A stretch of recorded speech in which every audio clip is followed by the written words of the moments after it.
Hey, everybody, welcome back to the Apartment A3 podcast. This is my jam. I hope it's your jam, too. God damn it, I hate myself for saying that. I'm sorry. How's everybody been? It's been a week. Great response to my interview with Nicole Bulger. Her music project Telepathy is just fucking fantastic. If you haven't checked it out yet, please do so. It is worth every moment of your time. Just a really great person, great conversation, and just some really some solid music from just an outstanding local musician who according to her, will probably never see play live. But that's fine, because she's giving us something that's from her soul, from her heart, that's fantastic, and I think you guys will enjoy. And if you don't enjoy it, maybe it's not your thing. That's cool. But if you want to support somebody who is a local musician, that's definitely a great way to do it, is to check out her stuff at soundcloud.com/telepathy. How's everybody doing? It is a beautiful day outside today. It is absolutely gorgeous. I spent about 2 hours hanging out at Spot, trying to come up with some shit to talk about for the podcast today. When I don't have a guest, as I'm sure you've noticed, I have a tendency to just kind of try to pick some crap to talk about, and then I'll ramble on it. That hasn't driven away too many people, to my knowledge, as of yet. For those of you who have been sticking around, I greatly appreciate it. I do have a number of people who I want to get into the apartment to talk to. It's just matching up schedules has been kind of difficult to do. But I am working on it. I promise you I will bring you cool shit. Got a bunch of tour dates coming up. I'm going to be in Tulsa on August 3rd. That date already passed, and I don't have any tour dates. It's funny, though, right? You were for a second, maybe for like a quarter of a second, you were convinced. I'm like, oh shit, he's got tour dates. Yeah, I don't. But that'd be fucking cool, though. That's a statement, not a question. I'm not asking you if you think it'd be cool. I think it'd be cool. So this past weekend, the brand new Bert Kreischer comedy special came out on Netflix. It's called Secret Time. I saw him on my birthday at Shays. Just a great performance. It was just a really good show. There was some stuff in the special, obviously, because he was working on it to tighten it up to make it good for the special, that I recognized, but there was some stuff that I didn't recognize, and just overall, it was really funny. And I think my favorite thing, it was early on. I mean, he's a funny guy. He is, and he didn't start as a comic. He just was a person, I think, who was considering it, and is just friends with Joe Rogan for one reason or another. I don't know the entire backstory, but they're friends for some reason or another, and he decided, based upon Joe's prodding, to go into to do the comedy, to do stand up. But the first thing is, he goes, secret time. Sometimes when I'm in a bathroom, I'll spit in the toilet paper before I wipe myself. It's called an Alabama wet wipe. Secret time. And I've done that. Not proud, but also who gives a fuck? I've not. Prior conversations on this podcast regarding the situation with using a bidet, no one has come forward to offer any clarification on how that works. So if anyone has any information, if you have my number and you're a friend of mine directly, please text me if you've used one of these and you understand how to dry yourself after that. If you are not a direct friend of mine or don't have my number, message me on Twitter or on Instagram or on Facebook. I would still really appreciate some feedback on that if anyone has that information. But overall, just a great special. If you have the time, about an hour and 10, hour and 15, check it out. It went live on Friday the 24th. Available on Netflix. It is Bert Kreischer, or Bernd Kreisler, Secret Time. Give that a check out. Similarly, kind of similarly, saw today New York Times article on Facebook that said that apparently on Sunday night, one of my favorite comics of all time, I'm sure some of yours, definitely not a person who was without some controversy around him, Louis C.K. did an impromptu, unscheduled set at about 11 o'clock at the Comedy Cellar in New York, where he usually performs and works stuff out. And the headline was off of another site that posted the New York Times article, but the headline said, Louis C.K. comes out and does an impromptu set or unscheduled set, and people were mad. And then I'm reading the article, and while the first half of the article and again, New York Times, despite what the guy in the White House with the orange hair says, a very credible news organization. Well, the first half of the article was very factual in he came, he did this set, blah, blah, blah. After they got past that, they just went on about last year he was accused and part of the Me Too movement and blah, blah, blah, blah. And it's like, if anybody doesn't know that already, then they've had their head in the fucking ground. I didn't think that it was necessary to include that, but I also, you can't take for granted what people may or may not know. If you're not part of the comedy world or a fan really even, you might not know that, but you probably do because if you've been breathing for the last 12 months, we're aware of what's happened. So, I just thought it was kind of redundant, but I don't know what the requirements are for the number of words or the length of the article in order for it to be published. So maybe that's why. Maybe they're just reiterating the point, but I guess there was one or two people who were upset. With somebody who called the store the next day, or the seller rather, sorry, different coast, called the seller the next day and talked, left a message for the owner and said that they wish that they had known that he would be there that he was going to be there because they would have, they may have changed their mind about whether or not they would have gone to the show. That's not saying, and I'm paraphrasing, I might be wrong, so please don't quote me on this. I don't want to talk out of school, but this is what I remember reading. They didn't want, they weren't saying I wouldn't have come had I known, from what I read, if I'm not mistaken. What they said was, I would have liked to know so I could have made a decision based upon that information. So that's not a hard no. All other accounts considered, from what other people said, including another comic who's there on a regular basis who also did not know he was coming. They said he did about 15 minutes. He talked about kids and, his normal sort of shit that he talks about, his normal shtick. And for all accounts, he was actually really funny and it was good material.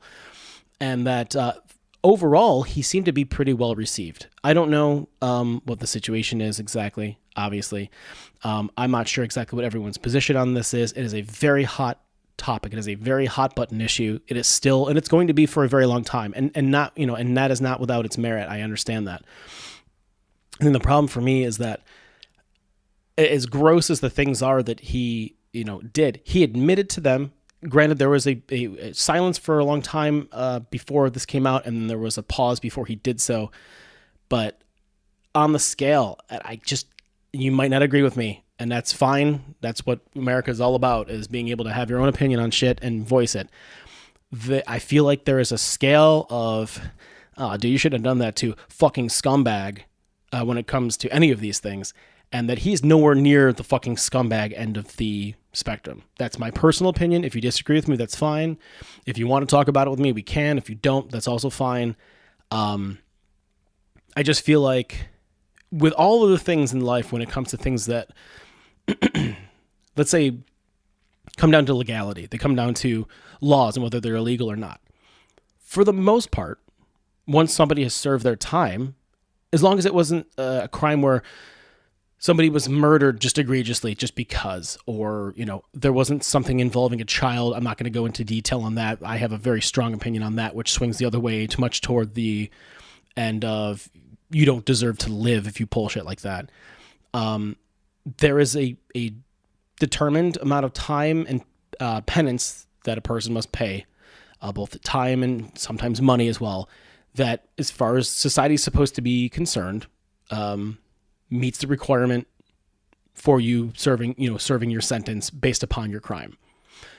This group of stuff doesn't necessarily, outside of actual physical sexual assault, seem to have that. And so there isn't that barometer to go by. And so that's where and even with the things that do have that barometer, that do have those laws in place or those sentences, there's still people who don't agree with them. And I understand that. There's things that I think should have way harsher punishments than they do. And there's things that I think should have way less punishment, way less harsh punishment, if not at all, depending on the thing. It just depends. This is one of those things that's, again, very, very, very gray because there isn't anything written necessarily in the books on it.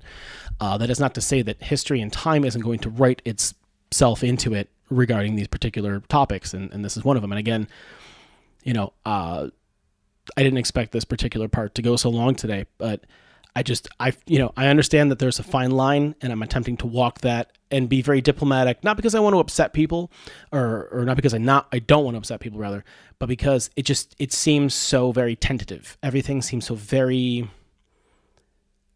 it could go either way, in any scale of either way, from 1 to 10, again, depending on the person's personal experience. They're just their own personal beliefs.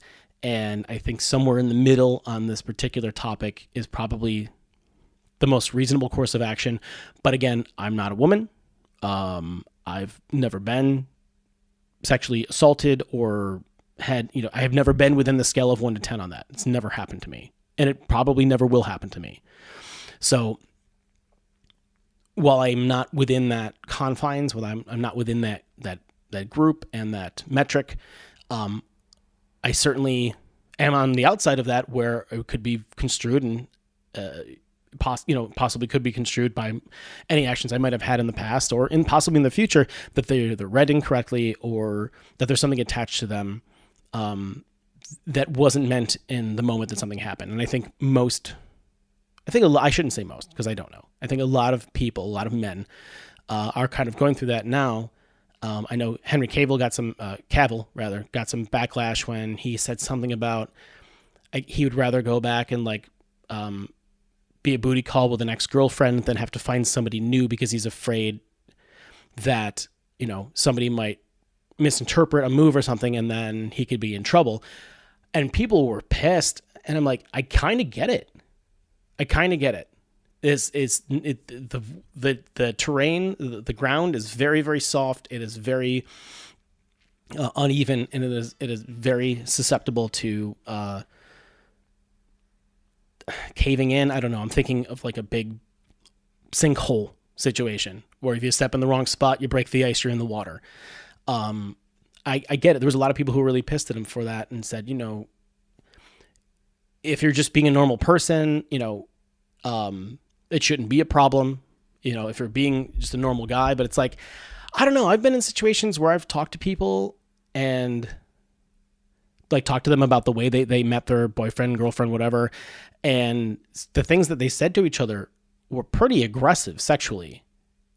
And they ended up together and they're happy, or they ended up together and then they weren't happy and then they broke up, but they ended up together either way. It was the thing that they were looking for in that moment. And I think that's where the problem lies, is this extraordinary uncertainty about what's okay and what's not okay, because sometimes it's definitely not okay, but sometimes it is, and it just depends on the person. And that's the scary thing, I think, for everybody. And it really, I know there's going to be people who hear what I'm saying right now and completely disagree with what I'm saying and think that it's very black and white, but I respectfully disagree. I just think that as a person, as a man who could potentially, being single again, just trying to be out there and talk to people, could suffer this. I'm not asking people if I can jerk off in front of them. That's fucking ridiculous. And like I said, I don't agree with what he did or his actions whatsoever. I don't think it was as demonstrative or premeditated as some people seem to think it is, but I wasn't there. I don't know. And again, I'm not a woman, so I'm not threatened by that. And that's not to say, that's not to say that all women would be threatened by that. Somebody might find that to be okay, and maybe the people he did it in front of were the wrong fucking people, and if it was the right person, he might be married today and happy. I don't know. Everybody's fucking different. I think that's what we have to consider, is that everyone is different. Their own personal quirks are fucking different. And for the first time, really, in written history that I can think of, it's really it's volatile because of public opinion and social media and the ability to voice your situation, your story, your feeling, your whatever, to a massive amount of people instantly. And so for the victims, for people who are actually victims, I feel awful, and it's just terrible. As a person who has a daughter, I worry about that all the time, but I also know that I've done my best to raise her well and inform her and educate her on topics and stuff, and kind of give her the best I could for the tools to maybe see when something was coming that wasn't going to be a good situation to be in, or just to kind of know what it is to know what it is to know herself, to know what she's comfortable with. On the same respect, I'm raising a son now, and he's obviously considerably younger. He's, under 2 years old, but it'll be a different situation when he's old enough to start dating and stuff, because the dynamic and the conversation has already changed. And it's going to continue to evolve and change as he gets older. And it took a long time for us to get to the start of this conversation, and what's going to evolve over the next, 10, 12, 13, 14 years, whatever it is, before he starts dating, or starts, being interested in women or guys. I don't know. His mom wants him to be gay. I'm cool either way, just as long as he's happy. I just concern myself with that as well. And so there's a larger spectrum that I'm considering this on, for both my children, and then of course for myself. So, I guess, it's not comfortable. None of it's comfortable. But I think that everybody knows that. And as long as we continue the dialogue and continue the conversation, I think that's the best thing we can possibly do. Because making any hard and fast decisions right now, I just think I'm not going to say, and I don't want to say it, I don't mean at all that it's a bad idea. I just don't think it's the most well thought out idea if we just react rather than assess the situation, definitely learn from it, and move forward in a way where we can construct what seems to be the needed social norms that we've been missing for the last all of eternity. So, that's what I'll say about that. That's, I'll just leave it at that for now. I will say that all of that aside, and again, very powerful and definitely divisive topic, I'm excited to hear that he's back at it, because if you take out that from the equation, and there are people who won't be able to, and I understand that, he was and is one of the most, if not the most phenomenal comic, just the top of the fucking food chain that has ever existed. And as a huge, immense fan of comedy, I saw that headline and went, that's awesome. Oh, fuck. But I'm still, I'm rooting for a return for him back to the craft that he is so good at, for the benefit of the entertainment that it provides. And at some point, when his penance paid? And for everybody, their answer is going to be different. So that's what I'll say about that. But I'll tell you, switching gears completely, I decided finally to upgrade my phone for the iOS. I was on 9.8 something. It's like 11.4 is the one that's out now. A lot of my apps stopped working on me. I couldn't access certain things. They just started going, nope, you need to update. And I was like, fuck. So I decided that I would look at my plan, and I went onto AT&T's website, and I thought, based upon what they were showing me, that the numbers were, if I went with a different plan, it was going to save me money, and then instead it looked like it was going to cost me an extra $60 a month, so I ended up calling them. After I get that straightened out, I update my OS, and of course, because it's an SE, it's now moving slower like I thought it would. It's taking longer for it to do stuff. It's probably recognizing that the battery is 2.5 years old. And I thought, well, maybe I should go to the store, any of the AT&T stores, and upgrade to an iPhone X, an iPhone 10. Because I'd really like to have one. If this thing is going to continue to be slower, the frustration of my wanting everything immediately, like most people in our generation want, because we're used to it, it would make more sense if I had that. Plus, I'd have the two devices to be able to record video with, which is the thing that I've been planning on doing for the podcast in general. And then I just think to myself, do I really want to go into one of those stores where those guys are commissioned, the salespeople are commissioned, and they're trying to sell you shit, and they're trying to upgrade you this and that because it makes money for them? And I get that point. I mean, what I do in waiting tables and bartending, like, it's the same idea. I want a Jack and Coke. All right, cool, man. Do you want to do double? Because obviously there's an upcharge. Oh, sure. You're just higher bill. Not a guarantee that you'll get more money, but the higher the bill, typically the idea is that you'll get more money as a tip. Well, it's a bit more structured in a place like a phone place. It's like, I feel like when I go into a phone store, into like an AT&T store, it's the same as if I'm going to a dealership to buy a car. they're trying to get every extra package on, and they want to put in the special the weather mats. What are the fuck they call the WeatherTech mats, the special molded ones. And you need the extra bumper things to cover, because if the wheel chips the paint from a stone, then blah blah blah. I'm just like, yeah, and I'm fucking good. It's a lease. I'm gonna give it back to you. You're gonna say, okay, everything's fine, you're under the miles, you're good, you're gonna get another car. I get why that's a thing. It's just annoying, and I don't want to fucking deal with it. So that's where I'm at right now. I thought about just doing it online, and then there's no argument. That's probably what I'm going to end up doing, but it was like 45 minutes on the phone with this woman, and she was very helpful, explaining why it looked like my bill was going to go up $60 for the first month and then $30 to $35 for the second. And it's like, oh, well, the document that it generates isn't accurate and blah, blah, blah. I'm like, well, why does it generate that then? And why doesn't it include discount X, Y, or Z and, shit like that? So it's just my annoyance for today, I think, more than anything. And I don't know. I feel like most people are probably pretty annoyed by that kind of shit too, that they don't look forward to going to the phone store or to whatever. Because it's not even just the trip and the time out of your day. It's they're going to try to sell me a case for the phone. And you want to upgrade and you want to add a tablet to your plan. And now you can go with the 3 gig plan. And I'm fucking over it. But we'll see. That's why everybody does most of their shopping online through Amazon. And Jeff Bezos made $263 million a month for all of 2018 so far. That fucking guy. That's not to say that I don't use it all the time, because I do. And by the way, if anyone saw on any of my social media, the post I put out, I finished watching that Jean-Claude Van Johnson series on Amazon Prime. It's only 6 episodes, dude. Check it out. It is fucking fantastic. It really is. His acting has come a long way. It's not as much of the fighting. The story is so good. And the humility that he has as a person, because he's playing himself, sort of.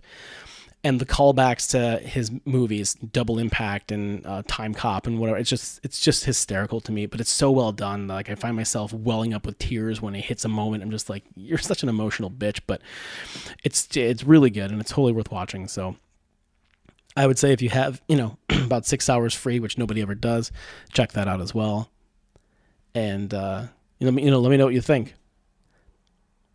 I don't know how I have over 10,000 unread emails. 10,000. And yet for some reason, I'm pretty sure that's not the most that anybody has that's out there. I have a friend who I think they have over 38,000 unread emails. And it just shows up as that little badge at the bottom of the phone or wherever you have your mail app. And I just think it's ridiculous, because I'm never going to be able to go through them. And most of it's junk mail anyway. But, I don't know. I just see that number and I get a little bit of anxiety about it. Whenever I make a new to-do list, a lot of times it's like clean up your emails on there. And I'm like, well, who gives a shit? Unless it's something important. But when you get inundated with crap that you don't need, sometimes we'll miss an email that you do need, and that's when it gets annoying. And a doctor's office or something will say, hey, you didn't get our email? I'm like, oh, no. And then you check it, and there it is. Or it's like in your spam for some reason. I don't know. Email is an incredibly powerful tool, but it's fucking annoying. And it's just the spam shit. And then I check my spam, and there's a ton of spam that's separate from the stuff that actually gets through the filter. So I don't know, man.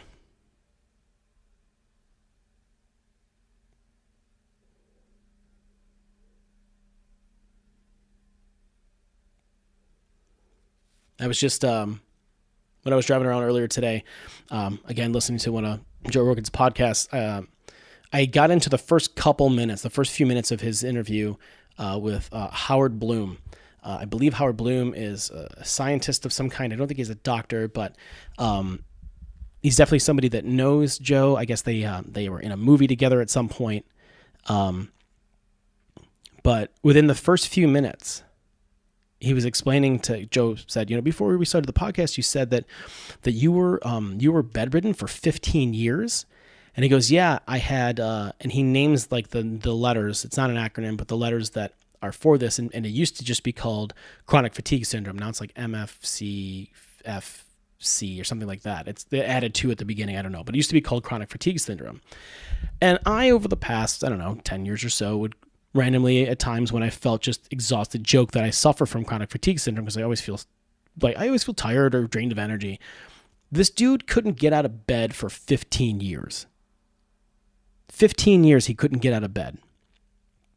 5 of those years, he couldn't speak at all. He didn't have the energy to utter a syllable for 5 years within a band of 15 where he couldn't get out of bed. One of those moments I'm having now where I'll look at a Cameron Hanes or a David Goggins or even a Joe Rogan and go, dude, you could do so much fucking more than you're doing. You think you're tired, but you have no idea what tired is. That guy couldn't get out of bed from 1998 to 2003, he was bedridden. In the time that he couldn't speak, his stress level was so high that if his wife was in the room with him, laying next to him in the big California king-size bed that they had, and she was reading the paper and just turned the page of the newspaper, he said it's like a cannonball going through him. That's how badly it sucked. She had to build a room in the front of the house for her to live in for that time. If I think I'm tired, I'm not fucking tired. I'm being lazy. I might have low energy. I might need to eat something. I might need to spike my blood sugar a little or something, but I am not fucking tired. That is, it's unbelievable to me that that's a thing that can happen to a person. So one of those, and I hate this phrase, but I mean, at the moment I can't think of anything else that makes sense. To count your fucking blessings. Be happy that you have what you have. You know, stuff is just stuff. Don't get me wrong. I like stuff. I fucking love stuff. I love stuff. I fucking love stuff. I got a good amount of stuff. I'd like some more stuff. Carlin does a whole bit about all your whole life, all you're doing is just collecting stuff, and then you have to buy a bigger house because you need a bigger house to put all your fucking stuff in, and then you buy more stuff, then you need a bigger house again. And it's funny, but it's true. And, you know, stuff is cool. Gadgets and gizmos are cool. Electronics are cool. But, you know, happiness and kindness to other people and fulfillment in your life, and I'm so preachy right now, it's just so much more important than stuff. You know, stability is also helpful to make a person, you know, feel at ease with their position in life. I'm definitely a person who deals with that. Like I would, you know, having some stability when it comes to money or whatever, that would be awesome. I would love to know that my rent was going to be paid every month based upon the work I was doing. I'm not asking for it for free, but I'd like to know that I was doing enough to make sure that happened and that I'd be able to provide for my kids and stuff. My kids and stuff, my children and what have you. But, you know, at the end of the day, I feel like for this short time we're on this rock, if you're above the dirt, man, you're fucking winning. And, you know, I know that anxiety and depression are huge factors in a lot of people's lives. They definitely are a factor in my life for sure. Every day is different. Very few days are ever consistently good or bad. It's not quite that much of a roller coaster where it's every other day, but certainly, you know, I've had my times in my life, and I have my time, and I will for the rest of my life. I think everybody does. But when you have one of those moments, if you can get your brain outside of where you are, and I know for some people it's almost impossible, if not impossible, if you can get your brain outside of where you are within that mentality, and really think about the things that you do have in this world that are good for you, good to you, that fulfill you, your family, parents, children, whatever. If your job is fulfilling, my friend Holly, who is a hospice nurse, that's one of the most fulfilling things in her entire life besides her son, is that she's not just a nurse but a hospice nurse. And not to diminish nursing, absolutely not. But that's not exactly a category within the nursing field that people are jumping to do, from what she tells me, because it's, you're at end stage of life. It's a lot of sadness around, but she's very, very good at working with families and loved ones and those patients themselves specifically to help that end time be as comfortable as possible. And that's what hospice is about. And that gives her a lot of fulfillment. And that's fantastic. For me, waiting tables, bartending, I mean, it's an all right gig. It's, whatever for money, but I'm not fulfilling anything. I've taken a moment from time to time to consider whether or not it actually is a beneficial, sort of career. It's not a career, but sort of path, I guess. It's not a career for me. For some people it is, and they can make it work and they're cool with it, but I want more out of life than that. But for now, it's sort of working for me. But if you take a step back and you think about it from a perspective of, say, a restaurant manager or owner, right? And everybody, for the most part, they've only got so many dollars in their budget for entertainment. And for wherever you're working, those people decided to come to your place, whether it was Cheesecake Factory or, taco places or places in the mall, whatever it is. They picked you, they came to you for that event. Now, if it's just them going out to eat, cool. If it's them coming out for an anniversary or some kind of celebration, they came there for that reason a lot of times. And you have the potential and the opportunity to make that time and that visit really fucking special for them by putting in all this work and effort to really show them, hey, you picked the right place. We want you to have a good time tonight. And yes, in the past, that has definitely been a thing that has benefited me monetarily and somewhat spiritually. But compared to the hundreds and hundreds and hundreds of other times where it's just a churn and burn, it's just in the door to get food in your face and out again because you want to shove, a 12-pound chicken parm in your head, like that's unfulfilling. But I guess in the same respect as I'm saying, hey, live for the moments that you have, appreciate everything. Well, those times that you had the opportunity to really make somebody's day, or that chocolate chip cookie for that little girl fucking made her entire week, and her parents, didn't even know it was a thing, and they were so overjoyed too, which happens sometimes. I guess in this culture that we're immersed in, especially, at least for myself, of constant barrage of substance, whether it's social media or or gadgets or content, whatever it is, you want to have that as often as possible. And not every single table is going to be this wow, amazing trip, this incredible experience for either the people you're waiting on or taking care of or yourself. It's just sometimes this is going to be a maintenance thing. And so what I think for myself I have to do is get my head around the idea that just do what you can to enjoy the time that you're there and help the people that are there enjoy the time that they're there, to do the best that, that. Do you get what I'm saying? Like, no matter what it is that you do, my thought is that I really try, and some days I don't do it, some days I don't execute, but I really try to give 110% when I'm doing anything, because I want to make sure that I didn't leave any money on the table. And I don't mean that in the sense of like tip money. I mean, I don't want to leave anything on the table. I want there to be, as often as possible, no chance that the person that I'm interacting with feels shorted on the experience at all.